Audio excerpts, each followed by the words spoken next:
Oh, hi Alice. Hi Phil. Hi. Hi. What's that you're playing? Some bad games. I see. It's funny, isn't it? Because there are so many bad games in the world. And it makes me wonder, what are the worst games? These ones. Cut. It's an ugly and accepted truth of the internet age, but it's worth repeating here. People don't click on nuance. If subjective opinions aren't presented as absolute empirical truth, they're buried underneath compilations of people falling over during weather forecasts. So when it comes to curating the worst PC games of all time, what happens is, people who've spent decades actively avoiding bad games either regurgitate the received wisdom of an IGN listicle, or cobble together a list of extremely specific titles they've ended up playing by accident. It's not an exact science, is what we're saying. Rather than tell you about some bad games you've heard about here at PCGamesN, we're instead letting you in on the worst experiences we've personally ever had. Are they actually the worst video games ever produced and released on the platform? How could we ever measure such a thing? We're all just going to have to accept that seeking certainty is a fool's errand and instead open our minds to the notion that, no, Dishonored 2 wasn't a terrible game because it ran at 59 frames a second, because truly bad games look like this. Regarde. Picture a child's interpretation of Easy Rider, buried underneath the kind of Instagram filter everyone put on their London Fields photos in 2011 and acted out by extras from Brutal Legend. You just imagined Ride to Hell Retribution. The depths of this game's wanton incompetence are hard to comprehend. A game about motorbikes that makes riding a motorbike feel as much fun as arguing with a loved one.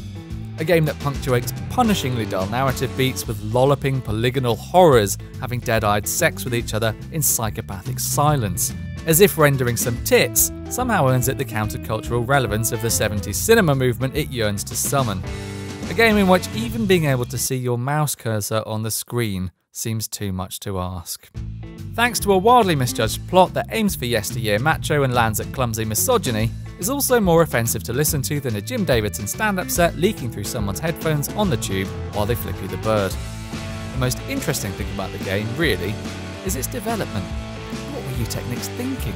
Were they staffed exclusively by children? Did they have a growing sense of certainty that they'd spent years of their life making a game that sarky YouTubers would mock for years afterwards? We'll never know, / haven't bothered to ask. Hey, my brother, man. You here for home improvement? I like racing games just as much as the next person, but what I really think makes racing games good is the challenge of, not crashing into stuff. Not with big rigs. See that building over there? Clip right through it. See that mountain over there? Drive right up it. The car you're racing against doesn't even move. It makes for an interesting race, to say the least. The frame rate reminiscent of a stop-motion animation I made when I was 14. Now that might just be because it's so old, or it might be because it's so shit. I tried playing a few randomly set up races, and before I even touched the up arrow to go, the screen told me, "You're winner," and that was that. I'd won before the race had started. There's probably a metaphor in there. The leaderboard is AWOL, the big rigs in question are just 4 in number, and the whole experience is basically akin to being sick. Big Brother the reality series is about the illicit thrill of voyeurism, and perhaps the chance to see somebody cry naked into a hot tub live on television. Big Brother the game, meanwhile, is about playing keepy-uppy indoors and answering a series of telephone calls in the right order. Don't get me wrong, an abstract game can sometimes capture a complex theme better than a realistic depiction would, but I think what's happened here is that someone has pasted the likenesses of a dozen contestants into a series of unrelated minigames, and then left for the pub.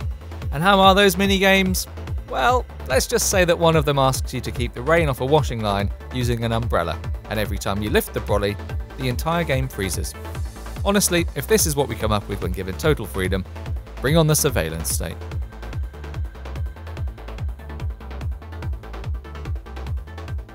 You'll never fully experience the story of The Matrix Reloaded if you don't play this half-baked tie-in. I might be paraphrasing the Wachowskis a little there, but I do remember that, in 2003, seeing every part of the Matrix films felt important. Important enough to stomach more bugs than a desperate I'm a Celebrity contestant. In Enter the Matrix, our philosopher assassins regularly get their trench coats stuck in the scenery, which isn't surprising, since the brownish levels look like they've been harvested from human beings themselves. Human beings who, by the way, would never be fooled by a matrix with polygons this pointy. Even Neo would struggle to dodge a bullet with character models as chunky as these. And then where would humanity be without John Wick? Doesn't bear thinking about, really.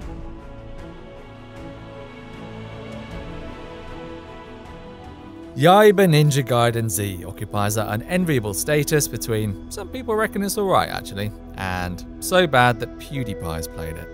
It's a kind of shit game purgatory for titles whose failings are well known, but don't result in much accidental hilarity.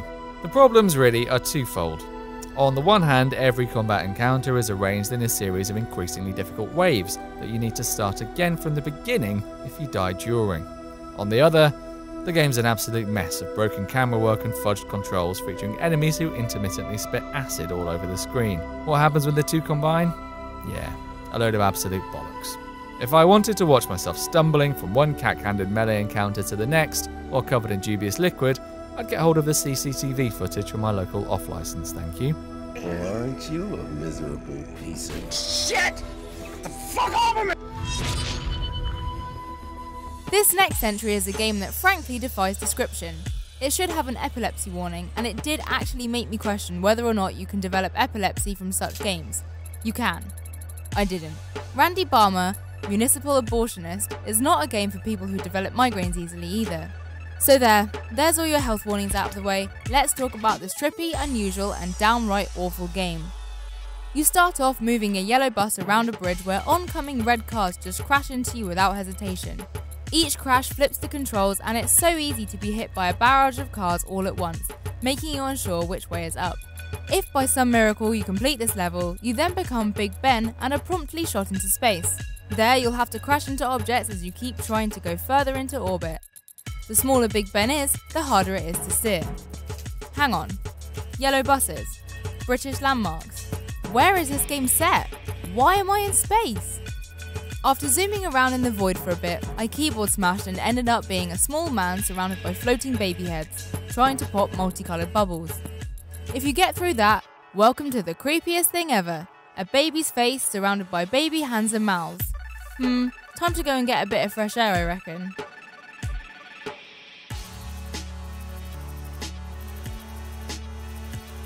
I can't get over the fact that Toon Car, the worst kart racer ever made, is a sequel. Yep, this game was supposed to be an improvement on something other than malware. The idea was Mario Kart on PC, but the budget was the same as that Nintendo put aside for Waluigi's moustache animation. The developers wound up with a UI that flickers in and out of existence, along with your will to live, and an announcer who shoots for zany, but ends up just shooting your sense of humour dead. As for the karts, well, they drive like they were built from balsa wood, and their engines buzz like bees. In fact, I think this is how Nicolas Cage went mad. Oh no, not the bees! Not the bees! Ah! My eyes! Ah! You would want it big! You're the best! Now you can go for a new championship! If these are the bad games we end up playing without even trying, we don't want to go any deeper. Please dispose of your rubber gloves in the safety bin provided and return to your gaming lives, buoyed by the knowledge that it could be so much worse. Oh, and do hit the like and subscribe buttons on the way out if you've had fun. We don't suffer for art alone, you know. Well, those were certainly some of the worst games that we've ever played. If you like what you saw, make sure you like, subscribe and comment below. And we'll see you next time.